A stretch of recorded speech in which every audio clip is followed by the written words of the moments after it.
Creating a tile in Photoshop. So this is a video on how to make a tile and a seamless repeat pattern, basically. This is how I do it, and this is how everyone in my studio does it. You might have a different way of doing it, but I found this is the best way for Photoshop to do it in 2019. Okay, so we've got a dot here on a blue background, and we're going to make this into an all-over dot, and then we're going to turn it into a seamless tile. You're going to need Adobe InDesign as well for this, so this is going to use Photoshop and InDesign. But for now we're just going to stick with Photoshop, and then we'll move on to InDesign afterwards. Okay, so we have our dot here. So I'm just going to turn this into an all-over dot pattern. So let's move this into the corner here. Then we'll go Command J to copy the layer, and Command T or Control T if you're on the PC to free transform. So you want to make sure this triangle is on, so you've got 0, 0 here, and the canvas size is 20 by 20 centimeters or 200 by 200 millimeters. So let's copy that across. So it's 200 millimeters across. And then we're just going to do this as a full step. So this is going to be, it's just going to copy down. So if we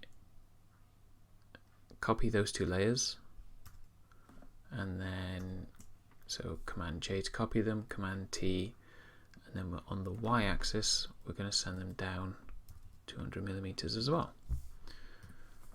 So now we can see those are copied across. I'm going to hold down the, I think it's the Alt key on PC, or the Option key, to just copy this layer across a couple times.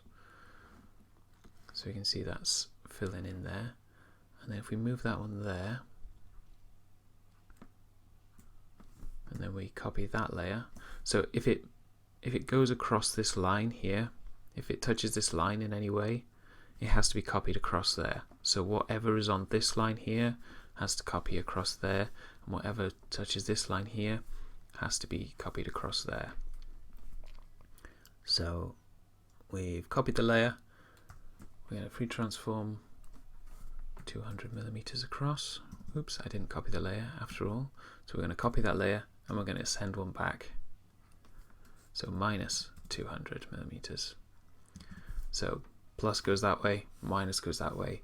I think plus goes this way and minus goes that way. A little annoying, I know, but still, anyway. So I've got the auto select layer on, so you know, regardless of what dot I click on here, it selects the correct layer for me. And then what we're going to do is, let's say we're happy with that.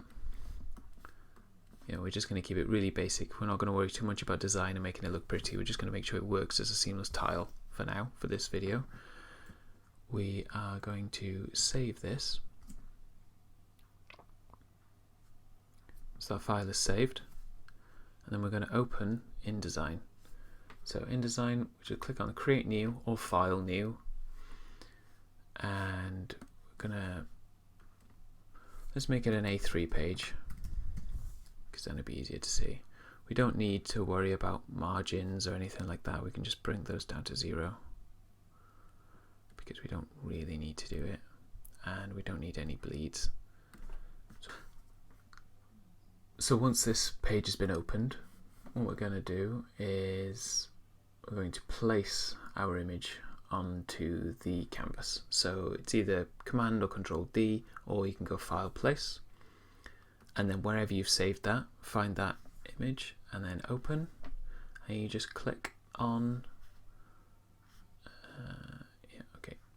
and then you just click it on. So we're going to bring this to the corner of the page, or you can actually, on the Align, boxes appear, so there'll be a window.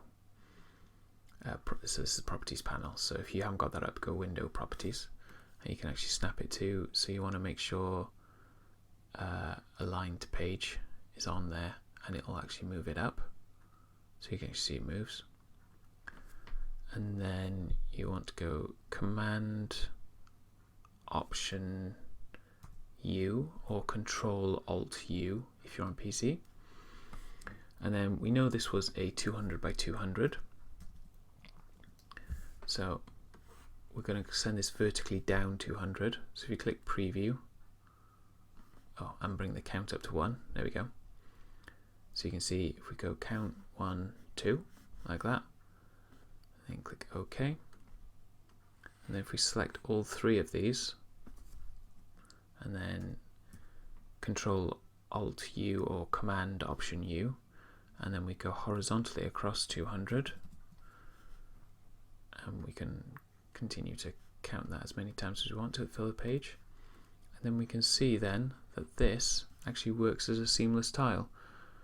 So let's break this so we can see that it works. If we go Windows, Links, you can see this work. So this is all our links here. So 6 of them, 1, 2, 3, 4, 5, 6. Right, and there's our layers there. But we're going to worry about the links for now. Let's say we've made a mistake.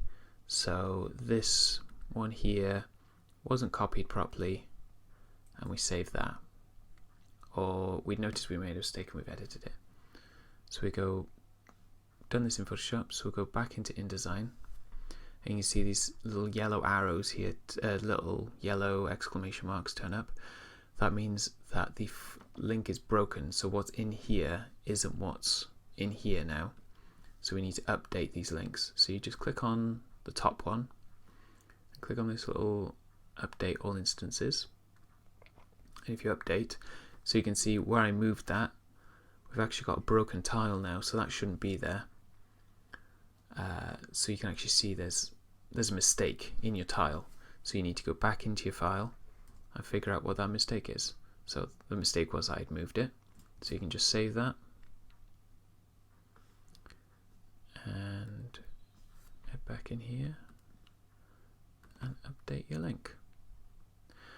And there you have it. That is all you have to do to make a seamless tile, and it can remain editable, and you don't have to flatten anything. Please don't flatten your tiles, because if you find out you made a mistake before you tile it up, then it's very difficult to go back. This way it stays really editable, really easy to change, and if your client decides, I want this dot and this dot to be different or different sizes, it's very difficult to go back. The one other thing I would show you is if we delete all these, and then in your InDesign, we head back into Photoshop. So that was a full drop. So it goes just straight down. It's a straight vertical drop. What we're going to do is we're going to do a half step. So we're going to delete these bottom two, and we're going to select this one and that one, and we're going to copy. So Command J and then Command T. So it's just moving these two, well, the copies. And instead of going 200 down, we're going to go 100 across and then 200 down, making it a half step. So 100 across, 200 down. And we'll move these back in so it fills in the gaps a little more. And then we're going to save this again. Maybe save this as a separate option for you. And then in your InDesign, so we're going to go Command or Control D, File, we're going to place the image, so place.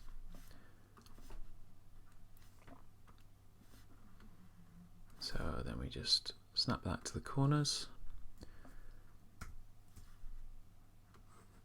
And then that can go across 200. So with your Command Option U or Control Alt U, so step and repeat. And you can see the preview there. But when we want it to go down, instead of going down just 200, so you can see that doesn't work, we need to go across 100. So there you've got, so basically like bricks. We all see brick houses being built like this. And then you go down across 100, and then horizontal 200, and then you have a half step. So you can do anything, you can do any kind of step really. You could do a quarter step, so it'll be 50, or a third, or whatever, you know, whatever kind of step you want to do. But mainly I just stick to full steps or half steps, sometimes a third step, but you know, it just depends on how you want the pattern to be seen going down as well as across. So it's always worth keeping an eye out for that. So there you have a quick introduction into a full drop down and a half. So a full step and a half step. Any questions, and put them in the comments below. But I hope this was helpful to you, and yeah, give it a go, see what you think.